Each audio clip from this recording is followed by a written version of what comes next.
impande zine zose z'isi abakunzi ba Gisha TV mukunda gukurikirana ibiganiro byacu. Uyu munsi twaramutse dutewe iteka ridasanzwe cyane ryo kugendera umukozi w'Imana adasanzwe Fulgence Havyarimana arongoye Dynamic Minstry Nairobi aho bita Kilimani. Twatewe iteka ridasanzwe ryo kumugendera, ndibaza abakunzi ba Gisha TV araza kubahezagira cyane. Fulgence Pastor, mushobora kuramutsa abakunzi ba Gisha TV? Ego, ndabaye mwiriwe cyane aho muherereye mwese ku mpande zine z'isi abadukurikirana, ndavuga ngo Imana ibahe umugisha aho muri hose. Murakoze cyane. Hama uyu munsi Gisha TV uwo muri kumwe na Gisha Ngabireyimana. Hama Pastor Fulgence, nkuko benshi bari kutumva ko uri umukozi w'Imana, Pastor ushobora kuragiza ikiganiro cyacu tugiye kubwizanira ukagishyira mu maboko y'Imana kazi. Ego, reka dusenge mbere ko dutangura ikiganiro. Dusenge Imana kuko Imana niyo tuyobora muri byose kugira ngo tuyoborwe n'Umwuka Wera. Cyane cyane dukunda kuyoborwa n'Umwuka Wera mu byo dukora byose. Rero reka muri kano kanya dusenge kugira ngo Umwuka Wera niwe atuyobora. Data wa twese uri mu ijuru, Mana ihoraho, Mana ugira neza, Mana y'icubahiro, Mana y'ubushobozi, niwe Mana turi imbere yawe. Mana turakweretse kino kiganiro kiriko turakora, Mana uze kubana natwe mu izina rya Yesu Kristo. Kibirenge kizima ni wewe, nta wundi twiringiye hatari wewe Mana y'isi n'ijuru. Muri kano kanya tugiye kuvugana Mana, ibyo tuza kuvugana byose reka Mana bize kuva muri wewe, ari wowe dukoresha Papa. Umwuka Wera w'Imana ari wowe tuvugisha mu izina ridasanzwe rya Yesu Kristo umunyanazarete. Urakoze Mana mushobora byose, urakoze kibirenge kizima, urakoze data mu ijuru, icubahiro cyose Mwami kibanarira icawe, tubisenge twize Mwami wacu Yesu Kristo. Amen. Amen. Murakoze cyane. Ego, hama Pastor twashaka kuko hariho abantu benshi cyane bakuzi, hariho n'abandi batakuzi kuko Gisha TV isanzwe ari televiziyo imenyekanisha abakozi b'Imana, ikamenyekanisha nyene abakozi b'Imana mu buryo busanzwe, mu buryo butandukanye, abavuga butumwa, abapasteur, ikanabateza imbere. Niyo objectif ya Gisha TV.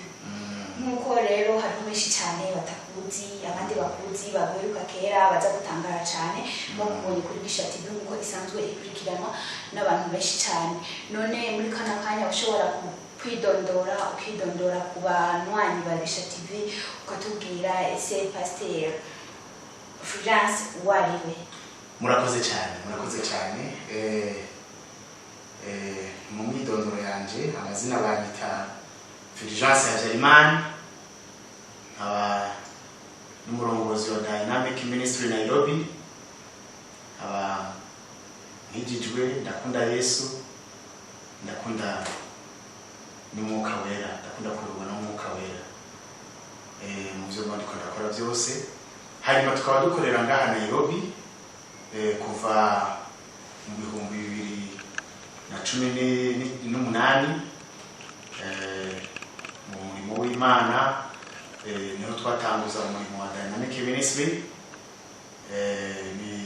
Ni shengero, ni ministeri isanzwe ifise isengero ikukira i Burundi, kuko niho nasanzwe, niho nakuriye muri urwo rushengero, niho nakirijwe. Rero byacira ngombwa yuko dushingana igisata cyane cya Dynamic Minstry ahi Nairobi. Tukaba dusengera Kilimani kwibarabara ryitwa George Padimo. Karibu cyane n'abandi bo kwifuza kuza kwasengera bari hafi Nairobi, karibu cyane. Murakoze cyane. Tubibarize akandi kabazo kamwe Pastor Fulgence, ese mwubatse cyane bimeze gute? Ego, jewe ndubatse, umfaso numwe kaba yitwa Cynthia Dushime. Tukaba dufise abana babiri, amahasa, abana nkunda cyane, basanzwe baciye ubwenge, bakunda no gukorera Imana. Buriya niyo uriko urabirabanyagira babonye ko twa. Ego, nkaba mfise abana babiri, amahasa. Ego. Murakoze cyane. cyane eko ndibaza hari benshi amazina ashize kuko urabona Gisha TV isanzwe ikurikirana na benshi hari umusore hari n'inkumi yani hari abantu baruka kera bakiri umusore batari bazi yani bakuye no kuri Gisha TV bashobora kuvuga ati mutumubone cyo tushaka no contact turaza kumurondera ariko urumva barashize amazina bamaze kumva ko Fulgence afise umufasoni kandi yaranatewe n'iteka afise icyo twita mu rurimi rw'icyongereza twins. Amen. Hama Pastor Fulgence muba mwakiriye agakiza ryari? Agakiza nakakiri mu 2012 aho nari Burundi mu misi yose kera nisanzwe ndi mu bindi bitari bihimba cyane mu nyuma niho nifuza kwakira agakiza kugira ngo mu byo nahoramo mu 2012 niho nashoboye kwakira agakiza gushika no munsi nkabahorera Imana yego kandi ndashima cyane. Murakoze cyane. Hama mushobora kuducishiriza ku mayange gato cyane nk'umunota umwe cyangwa iminota ibiri mukatubwira nk'uko nahe yanyu mutarakizwa kera kugira ngo ndetse n'abariko baratwumviriza nabo bamenye ati Pastor Fulgence kera tarakizwa byari bimeze uku niba atari kinyegezwa.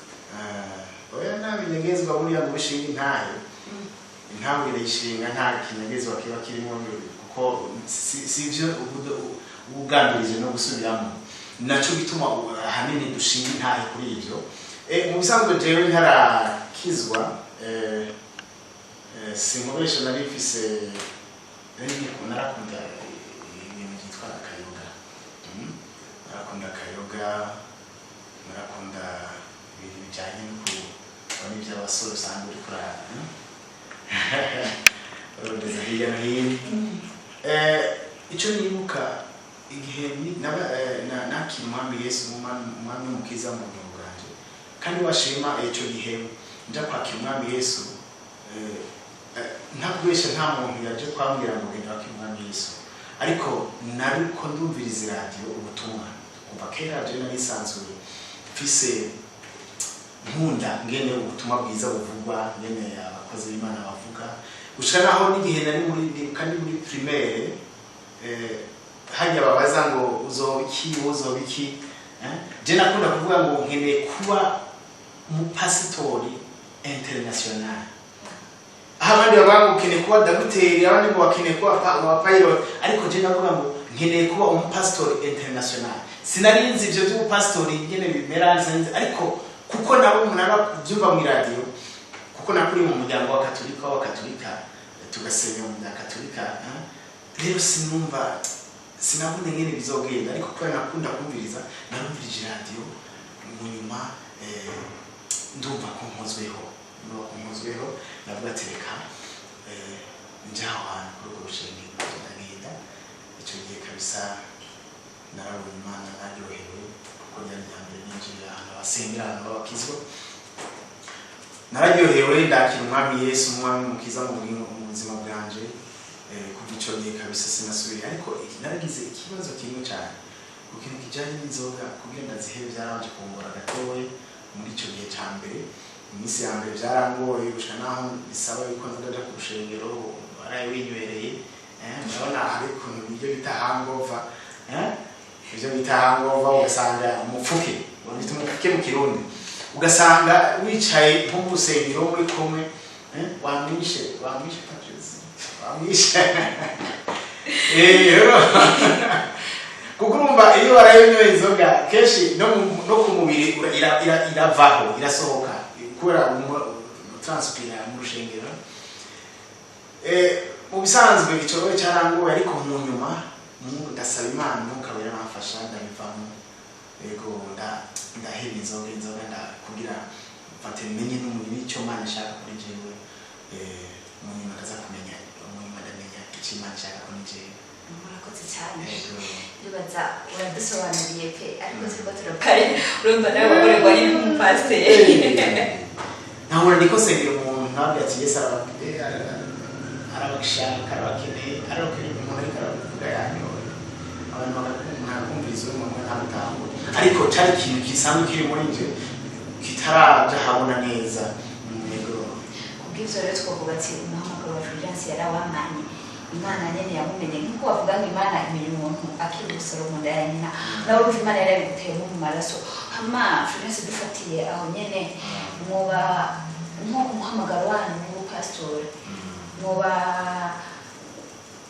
mwahamagawe n'abandi bantu canke niyerekwa mwagize canke bibaye no kurira ku gataho dushinge canke nyene umuhamagaro wanyu wavuye ku Mana nyene kuko turumva hari abihamagara abandi nabo bagahamagarwa n'abapastori usanga barimo hanze abantu bafite amafaranga bashaka gushinga amashengero ngaho mu Burundi bafise icyo bashaka guprofita ugasanga bacira ku umuntu hariya mu vyaha bacamubwira ngo uzi n'amakuru yehe iyo nzoga yawe vyonyine gusa uze ubwira iki ukizwe hamaze kugira umupasiteri ibintu hamwe n'ivyo sinzi biba vyaciye muri iyo nzira canke umuhamagaro wa Fulgence wavuye ku Mana kubisanzwe umuhamagaro urinze uwo muhamagaro wavuye ku Mana ko ijambo riravuga ngo Yesu Kristo yaratanze umwuka wera ku bantu bafise umubiri bose ariko si bose bakorerwa n'uwo mwuka wera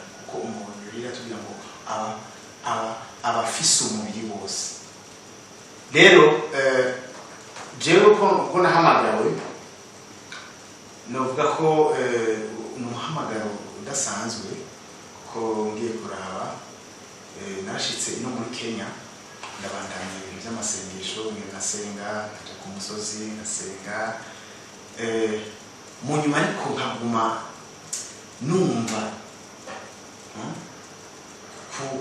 ko nzoteza kuba umukozi w'Imana akomeye ndibuka hari igicaniro ahantu twararusengera ahantu bitaja muri ngahaye hafi ngaha aho hantu twarahasengera narahasengera muri icyo gicaniro mu nyuma turanatanguza ministeri ya n'umuhanuzi waho yaravuye muri Kongo ariko mu nyuma tuza kubwira kuko urumva hari igihe ikenerwa ko umuntu ubona mutari kumuragira kuri ibintu zimwe turabanaho ariko je nkaguma numva umuhamagaro wo kuzana abantu kuko niyo ministeri yari ministeri jewe nje nazana abantu cyane cyane abakenya urazi ushitse ahantu muri Kenya kubikora kugira wa approach abakenya wa convent kubashira mu bushake bw'abantu ariko nije muntu nagerageza kuzana abakenya benshi nese umuhamagaro wo guhamagara abantu kandi uwo nigishije sinkoresha uwo munsi yari aje mu nyuma uko byagiye kugenda ndasenga Imana kugira tuyobore na madamu turasenga mu nyuma niho nahamagara usanzwe barongoye Dynamic Minstry of all nations in Burundi ndababwira yuko twashobora gutanga branch ngahe Nairobi ya Dynamic icyo gihe baramuka umupasitori araza turatangura icyo gihe twatangura ibyari byoroshe nk'uko nari isanzwe nkora mu bintu byo guhamagara abantu no kubibagiriza kuja kubwiriza ubutumwa naragiye nabwiriza abantu abo nzi baraza tugasenga twasigira mu nzu wanje icyo gihe ndibuka twarasengera mu nzu wanje hari si hanini cyane rero haza kuza mpamagara umukobwa araho turasenga turamusengera Imana arabona ukuboko kw'Imana munyumabwira inabuja asanzwe afise company munyuma w'injya abona inabuja araza turasenga turamusengera mu nyuma nawe narabona ukuboko kw'Imana niho yacapa avuze ngo ngiye tuwe gufatanya haniye nobabwira yuko ikibanza n'ikibanza dukoreramo ngirakibonye n'ahantu hasanzwe hatoroshe n'ahantu harazimvye kuko ni muri quartier nazimvye n'amafaranga turiha samahera make amadolari $500 kuri sale ngaha niho byoroshe mu gihe umuntu aba atanguye umurimo atabantu benshi baraza kuko ariko yego yazara tufasha mu byo kuriha twarabandanije mu nyuma uwo twatanguranye aza gusubira i Burundi je bico bisaba yuko rero kubera abona gukora umurimo wongeye gukora kugira ugaburire umuryango uhinze iwawe ugira iki ibintu biba bikomeye cyane ibintu bivuna kandi bikarawisha ariko naravuze ati ntegeza kubandanya rero narabibandanije mu nyuma barandumikira i Burundi umuntu dushobora gukorana araza turabandanya ariko tukavunika cyane abantu baraza mu nyuma bakagenda ariko bati ntitiki inkokora rero jewe Imana iza kungendera icyo gihe navuga ko yangendera mu buryo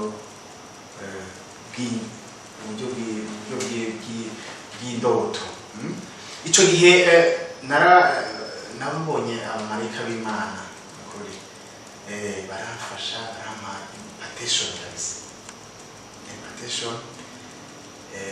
kugira inadufashe n'ayadufashije ndaba umuntu ashobora kuba afise impano muri bya healing and deliverance mu nyuma rero tuza kusenga abantu navyo nari mfise ndasenga abantu nkabona Imana irabakijije hakaza abantu bari paraleze muhira nkabona Imana irabakijije abagwaye indwara zitandukanye nkabona Imana irabakijije navyo bikantangaza ariko nkavuga ati Yesu aravuga ngo ijambo riravuga ngo nimwanyemera mukemera ibikorwa byanje muzokora n'ibirenze ibyo nakoze ariko nkavuga ati ntegeza gukora ibirenze ibyo Yesu Kristo yakoze rero muri icyo gihe narabandanije abantu ko ndabasengeye bakabona ko Imana bakaza rero ubuye abantu twari twafise ntibaraba benshi kuko turacari mu ntango numva ko tutarakura cyane ariko abantu barahari si bake mugabo ubuye urumva nk'umuntu yaturihira ubuye asagira ahagaritse umva bica bikorana cyane nyine turiha iki kibanza kuko bigenda zimye cyane n'abantu basanzwe barimo kumva no guhamagara zishobora kurihisha ibintu by'amafaranga ariko ndabukora abantu basengera uko witoye akampishikanwa utarimpaye Imana ishimwe yakugiriye neza ni byiza cyane yego nuko rero turakora ahanini naho tugeze naho bitoroshe muri iki gihugu gukora umurimo w'Imana turabona n'amachallenges menshi ibintu by'abantu bitandukanye basanga urusengero umuntu mu nyuma n'ibintu byinshi biragora yego urakoze cyane Pastor Fulgence yego mama kandi kabazo twashaka kubabaza dusanzwe tumva nkuko bisanzwe mu bandi bapasiteri abapasiteri nyine hiyo hanze twumva ngo pasiteri kugira ngo yinjire mu rusengero abakirisu hari abamanza kuhaguruka hari abamanza kunama kugira ngo pasiteri yinjire so none nkawe w'umupasiteri egome turavye ukuntu watwakiriye ku ruhande rwacu Gisha TV twavuga ati Pastor Fulgence tumubona nk'umucisha bugufi kuko yatwakiriye neza twabonye pe nta kwishira hejuru kuri muri we bivanye n'ukuntu nyene yatwakiriye si binyegezwa turabivuze none ubwo nawe woburi muri abo cyane ese ibyo byubahiro by'ukuri Imana irabyemera cyane aco bivuga ko hari benshi bafise nyene kuvuga hari benshi bafise mu mutwe nyene ibibazo byinshi byo kubona pastor ngo ngira umusenga wende waho pastor batamutwaje ibitabo ngo naza kuri podium mvuga ko iki mu bisanzwe just no habanga ngo ababigira baba bafise impamvu babigira ariko je kuri je navyo n'ivyo kuko umurimo w'Imana saba guca bugufi kugira ushike hejuru udaciye bugufi ushike hejuru abishira hejuru nabo mani ngo nizomenya gute izobashira hasi rero je kubwanje ivyo we ntavyo nkora sinzi nkuko babikora ubico babikorera ariko kuri ivyo nibaza ko iyo uri gukorera Imana bisaba guca bugufi kuko na Yesu Kristo yaciye bugufi yemera no kuvukira ahantu hato ahantu mu bwato bw'intama ahantu hari abungere rero uravye no abungere nabo bari abantu basuzuguye cyane ariko yemera kuba uvukira ahantu abungere ari bo bahari rero niko je nibaza yuko muri umurimo w'Imana dukora dukwiye kuza turaca bugufi cyane naho Imana izoduhagurutsa ikatuduza cyane yego cyane kabisa naco gituma jewe kenshi na kenshi Yego turakenera uburyo, turakenera amafaranga, abantu barakenera icubahiro, ariko icubahiro ugiye atagihawe n'Imana, ukagihabwa n'abantu ntacyo biba bimaze. Yego murakoze cyane. Murakoze cyane Pastor Fulgence, muriko mutuganiriza neza cyane. Hama hariho n'ikindi kibazo usanga abantu benshi bibaza mu buzima bwa misi yose, ugasanga ndetse n'abandi n'abantu baratinya kujya gukizwa kuri bavuga ngo umushinga w'abakizwa abantu barabambura sana. Ugasanga iyo hari abantu benshi usanga bafise ikibazo ku bijyanye n'amashikanwa ibigira cumi, ugasanga bafise n'ikibazo gikomeye cyane bivanye ku kuntu hari abandi bapasiteri usanga babigiramo umukazo udasanzwe cyane, bakavuga ati udatanze ikigira cumi, udatanze nk'akarorero nk'ebyo hahise namwe ndumva abantu bako baratelefona kuri telefone, mbese ko ugiye gusenga waronse ikigira cumi, waronse ishikana, wibagiye ko pasiteri yatubwiye ngo nitwinjire mu rusengero rwiwe ngo tudatwaye ikigira cumi n'ishikana. Ubwo niho uri muri abo bapasiteri, cyane ushobora kudusigurira gatoyi nyene mu ncamake ukadusigurira itandukaniro riri hagati y'ikigira cumi, ishikanwa, kongera ukatubwira no ku bijyanye n'uko kuntu umupasiteri uzavuga ngo imbere yo kunda gusengera Imana igukize nyemerera yuko nyina gusengera ugakira, uza kumpereza iki cyangwa gusengera ugakira cyumereza ibi, akagucira ndetse akagushirira muri bene. Ego je kuri ivyo nibaza ko twe twarabitunganije mu rushengero iwacu, turabitunganya ku bijyanye n'ibyiciro bigira cumi n'amashikano.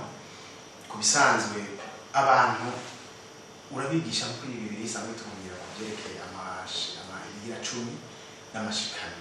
Abashoboye kuyatanga bakayatanga, kuko kuyatanga ni umutima w'umuntu. Umuntu nawe yatanga umutima watavyumva neza nta kamaro biba bimaze. Nisi n'umugisha azoronka, kuko Bibiliya yatubwira ati n'umugisha mubibe ni nko kubiba. Rero ntitwabwirije abantu ngo tubabwire ngo tanga udatanze n'winjira mu rushengero, kuko icyo dukurikira twebwe ahanini ni imishaha y'abantu. Dukeneye ko abantu barokoka, dukeneye ko abantu bakurikira Yesu Kristo. Aha muri kino gihugu urabona ko hari ibibazo bitandukanye by'abasataniste bafashe idarapo cyane, ariko icyo tugomba no kugira abantu bakurikire ubwami bw'Imana, bahinduke bakurikire Yesu Kristo. Rero muri ibyo bintu bijyanye n'amashikano no kugira yuko twebwe turabigisha ushaka akayatanga, utayatanze yaravyize yaravyigishijwe umutima wiwe uramwagiriza wenyine. Rero no kuvuga yuko rero irembre muri Kenya ntiworoshe, haragoye gukorera cyane cyane umurimo w'Imana.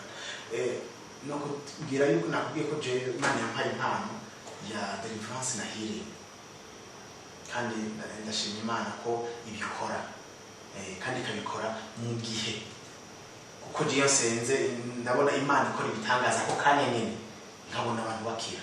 Rero nagiye ndaraba abakozi b'Imana batandukanye no dusanzwe dukorera kugira gusengera kuri gushira amahera ngaha, ariko no kumeza kuri jewe nk'abantu bazanira abasengeri, nk'abantu bari mu rushengero bose muri bantu nagiye ndabasenga nta mahera nizigaraga. Uwiyumvisa kwiyumva yuko akwiye kuza gushima yaraza agashima atangishikana cyangwa agatanga icico. Yego nuko nahenzagiwe cyane, turumva bimeze neza. N'abantu ndibaza ntiboreka kuza gukizwa, kuko hari benshi bareka kuza gukizwa bavuze iki mubakizwa n'abambuzi n'abantu baguma baka amafaranga buri gihe. Hama reka tubabaze ikibazo kimwe.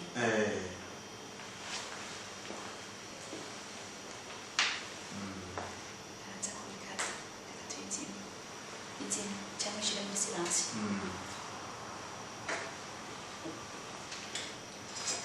Hama reka tubabaze akabazo kamwe Fulgence, nk'uko bivanye n'aho twabasanze mu hameze neza, nk'uko mwavuze ko muri amafaranga arahabereye, twabasanze mu kibanza cyiza, noneho hateye igomwe kabisa. Nk'uko bisanzwe abakozi b'Imana usanga bavuye mu bindi bihugu, nko mu gihugu cy'u Burundi bakaza gukorera ngaha mu gihugu cya Kenya, igihugu tuzi ko giteye imbere cyane gusumba igihugu cy'u Burundi. Biba bigoye kuko urabona n'amashengero menshi y'abanyagihugu nyine basanzwe bavuga muri kino gihugu usanga ari hasi. Biba bigoye cyane kugira ngo ubasange nko muri kino kibanza twabasanzemo. None biraborohera cyane kugira ngo mube nyene muri kino kibanza cyane twe biragoye sino kubesha kuko nk'igihe cya corona baraduhagarika tugasubira tukagira nohora turihira ubu sange yarahagaritse